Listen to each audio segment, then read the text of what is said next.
अस्सलाम वालेकुम, मैं हूं मोहम्मद जमील और आप देख रहे हैं जीएस एकेडमी यूट्यूब चैनल। आज हम स्टार्ट करेंगे 9th क्लास का चैप्टर नंबर 1, ठीक है, चैप्टर नंबर 1 लेक्चर नंबर 2 और एक्सरसाइज 1.2। क्वेश्चन है हमारे पास 1.2 का 3, find the value of A B C and D which satisfy the matrix equation. सबसे पहले ये बुक में हमें क्वेश्चन में दी गई है मैट्रिक इक्वेशन। सबसे पहले हम ये लिख लेंगे कि हमारे पास कौन सी मैट्रिक इक्वेशन दी गई है। तो ये देखें मैट्रिक इक्वेशन एक दी गई है हमें a जमा सी सी सब्ट्रैक्ट 1 a प्लस 2b और हमारे पास 4d सब्ट्रैक्ट 6। अगेन चेक कर लेते हैं a plus c subtract 1 a plus 2b 4d subtract 6। ये मैट्रिक्स जो है वो इज इक्वल टू एक और अनदर मैट्रिक्स दिया गया है 0 -7 3 एंड 2d। ठीक है, अब इन दो मैट्रिक्स को हम यूज करके a b c और d की वैल्यू मालूम करेंगे। हमारे पास ये देखें इसमें हमने a c b और d की वैल्यू मालूम करनी है। देखते हैं कैसे स्टूडेंट्स। ये देखें हम फर्ज करते हैं ये a जमा c इज इक्वल टू 0, क्योंकि ये मैट्रिक्स जो है इस मैट्रिक्स के इक्वल है, इसलिए ये जो एंट्री है तो इस एंट्री के इक्वल होगी। ये वाली जो एंट्री है हमारे पास इस एंट्री के इक्वल होगी, और ये जो हमारे पास एंट्री है इस एंट्री के इक्वल होगी, और ये वाली जो एंट्री है हमारे पास वो इस एंट्री के इक्वल होगी। ठीक है, अब ये a जमा c इज इक्वल टू 0, इसको हम इक्वेशन नंबर 1 का नाम दे देते हैं। सिमिलरली a जमा 2b इज इक्वल टू -7, इसको हम इक्वेशन नंबर 2 का नाम दे देते हैं। और c -1 इज इक्वल टू 3, इसको हम इक्वेशन नंबर 3 का नाम दे देते हैं। और हमारे पास एक और इक्वेशन है 4d नफी 6, ये 4d नफी 6 is equal to subtract 6 is equal to हमारे पास है 2d। अब हमारे पास equation number 1 2 3 and 4 with the help of these two matrix हमने ये वैल्यूज लिख ली, और इसमें हमने मालूम करनी है a b c and d की वैल्यू मालूम करनी है। आए देखें, लेट सी फर्ज करते हैं अगर हम a जमा c को इज इक्वल टू 0 कर रखते हैं तो हमें कोई भी वैल्यू मालूम नहीं हो सकती। इसलिए अगर जब हम a जमा 2b इज इक्वल टू -7 ये रखते हैं तो फिर भी हमें कोई वैल्यू नहीं मालूम हो सकती, क्योंकि इसमें a और b दोनों अननोन है। ठीक है, और अगर हम c subtract 1 is equal to 3 ये अगर हम इसको हल करते हैं तो हमारे पास c की वैल्यू आ जाएगी। आए देखते हैं कैसे। ये देखें c सब्ट्रैक्ट 1 यहां लिख लेते हैं यूज इक्वेशन कौन सी है 3, use equation 3 c subtract 1 is equal to हमारे पास है 3। अब ये देखें आपको पता है यहां पर जो c है वो है हमारे पास सब्ट्रैक्ट में, जब दूसरी साइड पर जाएगा, जब इस साइड से इस साइड पर जाएगा इक्वल की दूसरी साइड पर ये जो 1 है वहां जाकर प्लस हो जाएगा। तो c is equal to 3 plus 1, तो हमारे पास जो c की वैल्यू आएगी वो हमारे पास होगी 4। ठीक है, हमारे पास 4 आ जाएगा। अब ये देखें इसको भी हम एक नेम दे देते हैं, इसको हम फर्ज किया कि नाम a का दे देते हैं। ठीक है, अब देखते हैं हम हमारे पास c की वैल्यू आ गई है। अगर हम इस c की वैल्यू को इक्वेशन नंबर 1 में दर्ज कर दें, इसमें अगर यहाँ c की वैल्यू दर्ज कर देते हैं तो हमारे पास a की वैल्यू आ जाएगी। देखें लेट्स सी, यहां पर हम लिखेंगे यूज इक्वेशन a in 1। हम इक्वेशन ए को इक्वेशन 1 में यूज करेंगे तो हमारे पास ए की वैल्यू आ जाएगी। लेट्स सी, ये ए जमा सी इज इक्वल टू 0 के है। जब हम ए जमा सी की वैल्यू क्या है हमारे पास 4, यहाँ 4 की वैल्यू दर्ज कर देंगे, यहाँ 4 की वैल्यू हमने क्या की दर्ज कर दी और इज इक्वल टू 0। जब हम इसको हल करेंगे तो ये देखें, ये ए यहाँ पर क्या है, ये 4 प्लस का है। चलो एक स्टेप कर लेते हैं, प्लस 4 इज इक्वल टू 0। यहाँ प्लस का है, जब इस साइड पे आएगा तो ये हमारे पास सब्ट्रैक्ट में होगा, a is equal to -4। Sorry, यहाँ पे आके लिखते हैं, आपको नजर नहीं आ रहा होगा।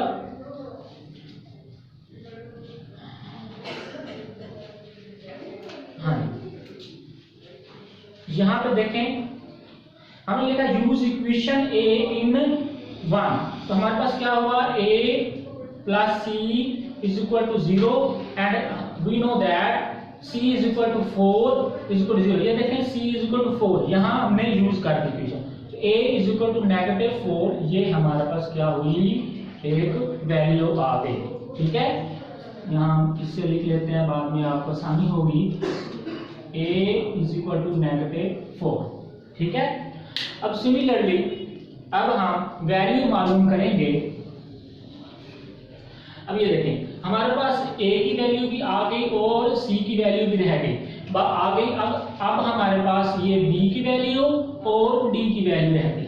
अगर हम a और c की वैल्यू यूज कर दें, सॉरी, अगर हम अकेले यहाँ a की वैल्यू इक्वेशन नंबर 2 में यूज कर दें तो हमारे पास b की वैल्यू आ जाएगी। देखते हैं, सबसे पहले लिखें यहाँ पर ये फ्रॉम इक्वेशन 2 a जमा 2b is equal to -7 and we know that, इससे लिख लेते हैं, आपको क्लियर हो जाएगा। we know that a is equal to -4। ठीक है, अब मैं लिखता हूं use a value in 2। Equation number 2 में हम ये वैल्यू यूज करते हैं, देखते हैं कि क्या हासिल होता है हमें। ये a हमें पता है, ये देखें इसमें दर्ज कर रहे हैं हम, इसमें a हमें पता है -4 है, प्लस 2b हमें मालूम नहीं है, इज इक्वल टू -7। अब ये देखें यहाँ पर 4 नेगेटिव था, जब दूसरी तरफ जाएगा तो ये पॉजिटिव हो जाएगा, तो हमारे पास 2b is equal to -7 plus 4 and 2b is equal to -3 and b is equal to -3/2। ठीक है, तो हमारे पास ये एक b की वैल्यू आ जाएगी। अब नेक्स्ट हम करते हैं यूज। अब हमें चाहिए d की वैल्यू। ठीक है, तो अब यूज करेंगे हम यूज इक्वेशन 4। हम इक्वेशन नंबर 4 को यूज करते हुए d की वैल्यू मालूम कर लेंगे। ये देखें हमारे पास d कौन सी है, 4d नफी 6, 4d, ये देखें ये 4d नफी 6 is equal to 2d। Sorry, question को चेक करते हैं, 2d Nafi 6 is equal to 2d। क्या ये 2d के इक्वल है? 4d negative 6 is equal to 2d। ठीक है, हाँ, तो हमारे पास 4d नेगेटिव 6। तो अब हम देखते हैं इसकी वैल्यू। जी बिल्कुल, क्वेश्चन ठीक लिखा हुआ है। अब हम देखते हैं, ये देखें ये भी 4d है और ये भी 2d है। अब ये -6 इज इक्वल टू, ये पॉजिटिव है, ये देखिए ये पॉजिटिव है, दूसरी जब साइड पे जाएगा इक्वल के तो ये नेगेटिव हो जाएगा, ये 2d -4d और ये -6 इज इक्वल टू, जब हम सब्ट्रैक्ट करते हैं तो देखते हैं जिसकी हमारे पास साइन बड़ा होता है, यानी कि साइन के साथ जो भी रकम बड़ी होगी उसके साथ वही हम साइन लगाते हैं। ये नेगेटिव की जो रकम है ये बड़ी है, साइन उसका लगाएंगे और सब्ट्रैक्ट कर देंगे। ये देखें ये हमारे पास बचेगा 2d, 4d में से 2d चला जाए तो हमारे पास नेगेटिव 2d बचेगा, और ये नेगेटिव, ये देखें ये नेगेटिव इधर भी कैंसिल हो जाएगा, ये देखें इधर भी नेगेटिव है इधर भी नेगेटिव, ये नेगेटिव जो है ये खत्म हो जाएगा, फिनिश हो जाएगा। यहां पर मैं लिख देता हूं फिनिश, ठीक है। फिर हमारे पास बात क्या आएगा 6 इक्वल टू 2d एंड हमारे पास ये b की value is equal to 6/2 and 3 and d is equal to 3। अब हमारे पास टोटल वैल्यूज आ चुकी हैं a b c and d की। अब यहाँ हम लिख लेंगे जो वैल्यूज हमारे पास आ जाएंगी वो यहाँ हम लिखते हैं, ठीक है। यहाँ लिखेंगे a is equal to b is equal to c is equal to and d is equal to, ठीक है। देखें a की वैल्यू क्या आई है हमारे पास, यहाँ देखें कहाँ लिखी है हमने a की वैल्यू, ये देखें a की वैल्यू है -4 एंड b की वैल्यू देखें हमने कहाँ लिखी है, b की वैल्यू है -3/2 एंड देखें c की वैल्यू कहाँ लिखी है हमने, c is equal to 4 and c is equal to 4 and d की वैल्यू क्या लिखी है हमने 3, ठीक है। ये हमारे पास क्या हुआ a b c और d का आंसर आ गया है, ठीक है।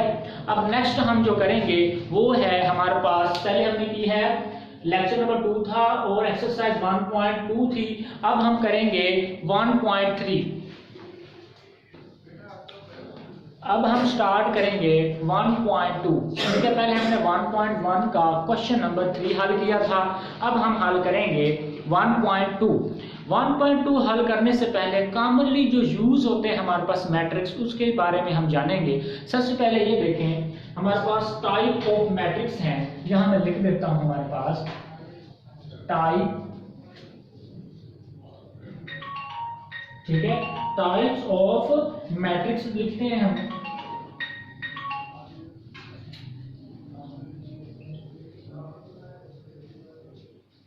देखें टाइप्स ऑफ मैट्रिक्स, ठीक है।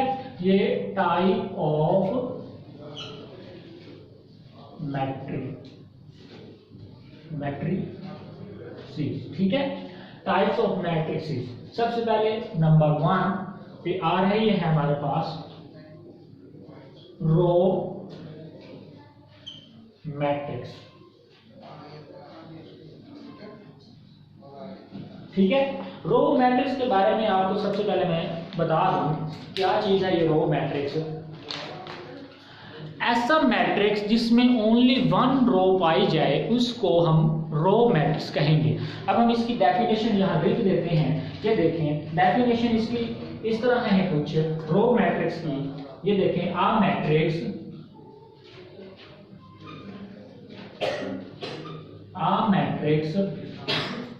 is called a row matrix if it has only one row। आपको मैंने पहले भी बताया ऐसा मैट्रिक्स जिसमें एक ही रो पाई जाए उसको हम रो मैट्रिक्स बोलते हैं, ठीक है। अब हम इसकी एग्जांपल देते हैं।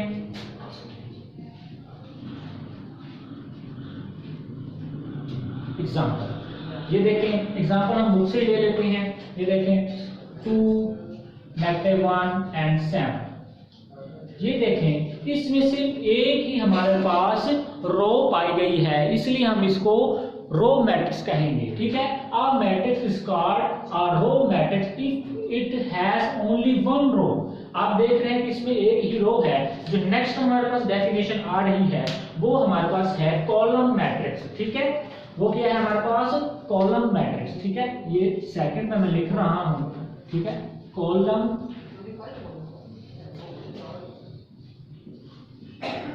मैट्रिक्स, ठीक है। कॉलम मैट्रिक्स जिस तरह हमने यहाँ कहा कि आ मैट्रिक्स इज कॉल्ड अ रो, तो वहां जब हम लिखेंगे डेफिनेशन में तो हम कहेंगे ऐसा मैट्रिक्स जिसमें एक ही कॉलम पाया जाए। पहले हमने कहा था ऐसा मैट्रिक्स जिसमें एक ही रो पाई जाए वो रो मैट्रिक्स हो गया। अब हम कहेंगे कि ऐसा मैट्रिक्स जिसमें एक ही कॉलम मौजूद हो तो उसको हम क्या कहेंगे, कॉलम मैट्रिक्स। सिमिलरली ये देखें, ये सारा उठा के यहाँ लिख दें और ये जो वर्ड है हमारे पास ये वाला रो की जगह आप कॉलम वर्ड यूज कर रहे हैं और डेफिनेशन बन जाएगी। ये देखें यहां मैं लिखूंगा a matrix is called a column matrix if it has only one column। ठीक है, अब हम इसकी एग्जांपल लेंगे। ये देखें एग्जांपल, इसी को हम ऐसा करते हैं कि ये थी रो को हम कॉलम में चेंज कर देते हैं तो ये हमारी एग्जांपल बन जाएगी। ये देखें 2, -1 एंड 7। अब देखते हैं इसमें एक ही कॉलम मौजूद है इसलिए हम इसको क्या कहेंगे कि ये हमारे पास क्या है, हमारे पास कॉलम मैट्रिक्स है। ठीक है, अब नेक्स्ट देख लें। नेक्स्ट जो डेफिनेशन है हमारे पास वो कहता है रेक्टेंगुलर मैट्रिक्स। ठीक है, अब थर्ड जो है वो है हमारे पास रेक्टेंगुलर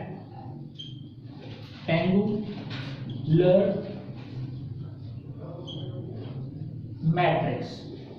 ठीक है, रेक्टेंगुलर मैट्रिक्स क्या है, रेक्टेंगुलर मैट्रिक्स में हमारे पास ये होगा कि कुछ एंट्रीज हमारे पास मतलब रो भी होंगे और कॉलम भी मौजूद होंगे। अगर मैं पढ़ के सुना दूंगा तो आपको ज्यादा बेहतर समझ आ जाएगा। ये देखें, a matrix M is called rectangular if the number of the row of M is not equal to the number of the column। ठीक है, एक मैट्रिक्स जो होता है वो रेक्टेंगुलर मैट्रिक्स कहलाएगा जब इसके नंबर ऑफ रोज होंगे इसके द नंबर ऑफ कॉलम के इक्वल नहीं होंगे।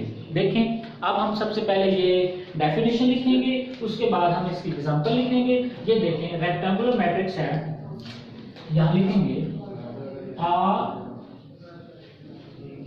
matrix is called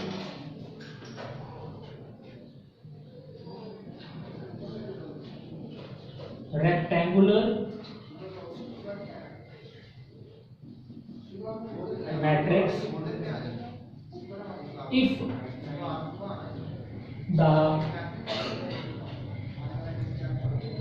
the number of row is not equal to the number of columns। ठीक है ना, A matrix is called rectangular matrix if the number of rows, यहाँ rows भी लिख सकते हैं, the number of rows is not equal to the number of columns। Mathematical form में अगर लिखें यहाँ लिख सकते हैं हम ROW, row is not equal to columns। Example से अगर हम इसकी ज्यादा क्लियर होगा अगर मैं इस पॉइंटर से लिख लूं। एग्जाम्पल मैं देता हूं, एग्जाम्पल अगर यहाँ मैं 2 1 3 and 3 2 1। अब देखिए मैंने आपको बोला था कि जो हमारे पास हॉरिजॉन्टल फॉर्म में मौजूद होंगी उसको हम रो बोलेंगे और जो हमारे पास ये वर्टिकल फॉर्म में मौजूद होंगे वो हमारे पास क्या होंगे, वो हमारे पास कॉलम होंगे। आप ये देख रहे हैं इसमें हमारे पास the number of row is not equal to number of columns because ये हमारे पास जो कॉलम बन रहा है, ये जो मैट्रिक्स है इसमें हमारे पास 2/3 मतलब 2 हमारे पास रो है और 3 हमारे पास कॉलम है।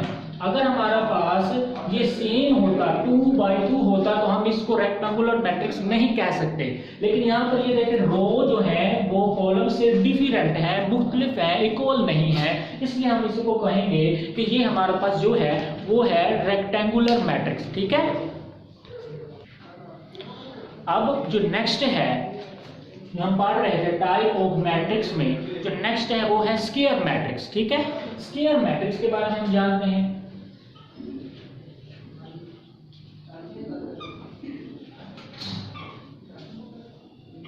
स्क्वायर मैट्रिक्स पहले मैं आपको बता दूं, ये एक ऐसा मैट्रिक्स होता है जिसमें the number of row and the number of column are equal, is called the square matrix. ठीक है, ये देखें, अब हम पहले तो यहां लिख लेते हैं इसकी definition.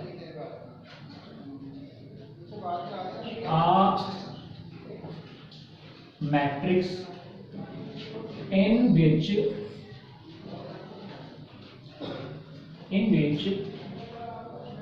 the number of rows is equal to the number of columns is called square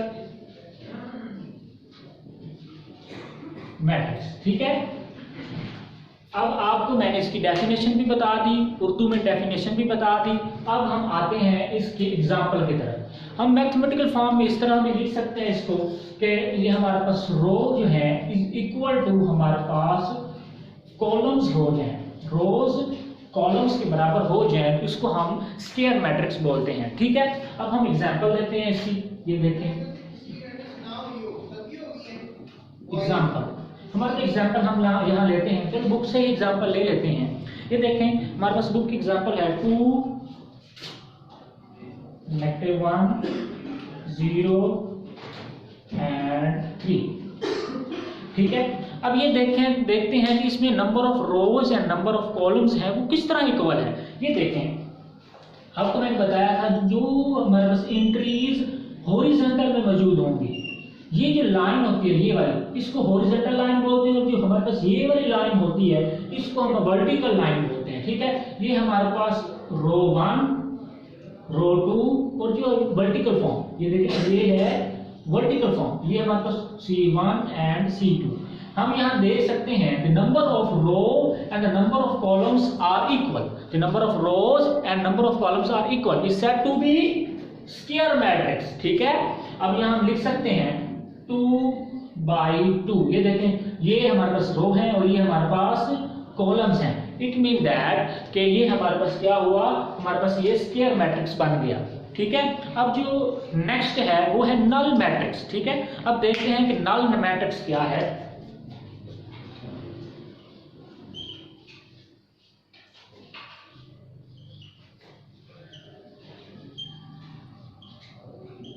जैसा कि नाम से जाहिर है कि नल मैट्रिक्स ऐसा मैट्रिक्स जिसमें तमाम एंट्रीज जीरो होंगी। ठीक है, ये देखें हम यहाँ पढ़ लेते हैं। A matrix M is called a null और zero matrix if each of its entries is zero, जिसमें तमाम की तमाम जो एंट्रीज होंगी वो जीरो होंगी। हम पहले इसकी डेफिनेशन लिख लेते हैं ताकि आपको क्लियर हो जाए। ये देखें,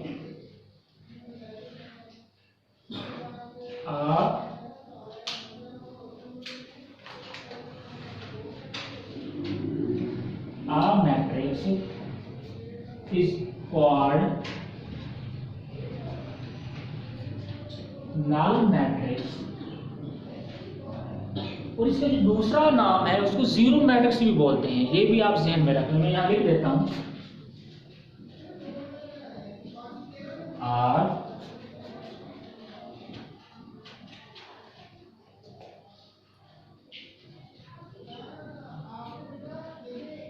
zero matrix if all the entries present in a in the matrix is 0। ठीक है, अब हम इसके एग्जांपल लेते हैं कि एग्जांपल क्या है, आपको ज्यादा क्लियर हो जाएगा।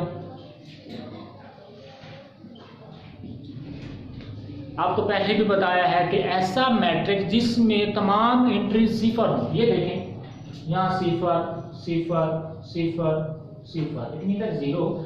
ठीक है, ये देखें 0 0 0 0, ये क्या है इसकी, ये क्या है हमारे पास 0 हो गया। ठीक है, अब हमारे पास ये भी क्लियर हो गया कि स्क्वायर मैट्रिक्स क्या है, नल मैट्रिक्स क्या है। ये हम यहाँ लिख लेते हैं कि ये हमारे पास मैट्रिक्स की टाइप नंबर 3 थी और ये हमारे पास मैट्रिक्स की टाइप नंबर 4 है। ये भी हम मजीद लिख लेते हैं, स्टूडेंट को क्लियर हो जाएगा।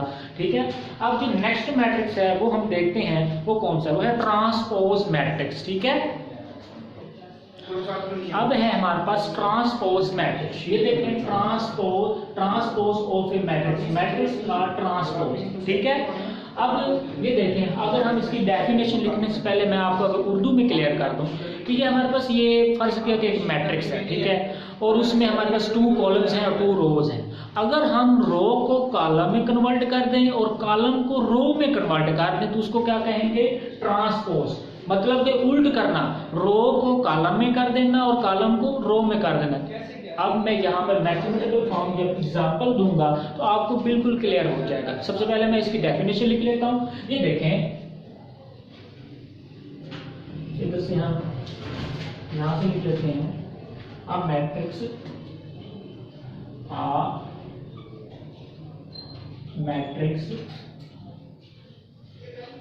obtained by changing the columns into rows or rows into columns is called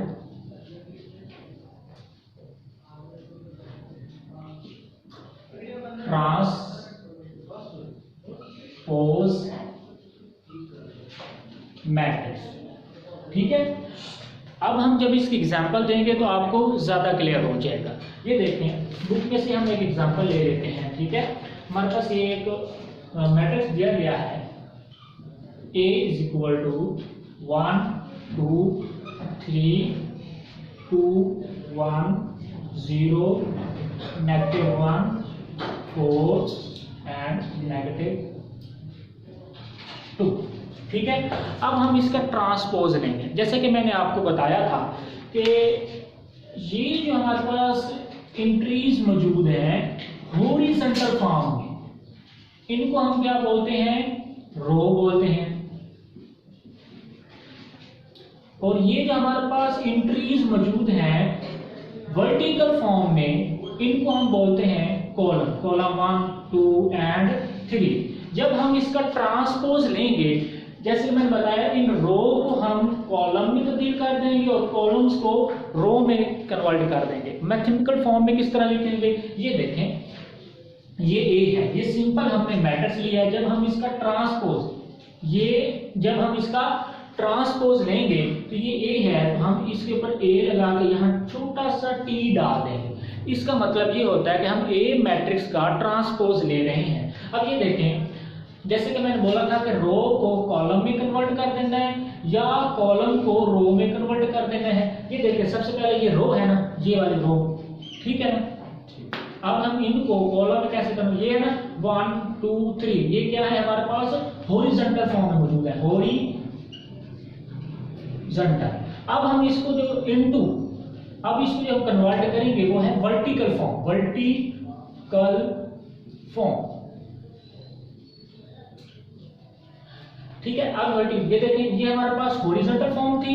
जब हॉरिजॉन्टल को वर्टिकल फॉर्म में लिखेंगे 1 2 3, इस तरह लिखा हुआ है लाइन को, इस तरह लाइन को उन्होंने लिखा हुआ है। अब इसी लाइन को हम उठा के इस तरह लिख देंगे। ठीक है, अब ये देखें, 1 2 3 को हम लिखेंगे 1 2 3।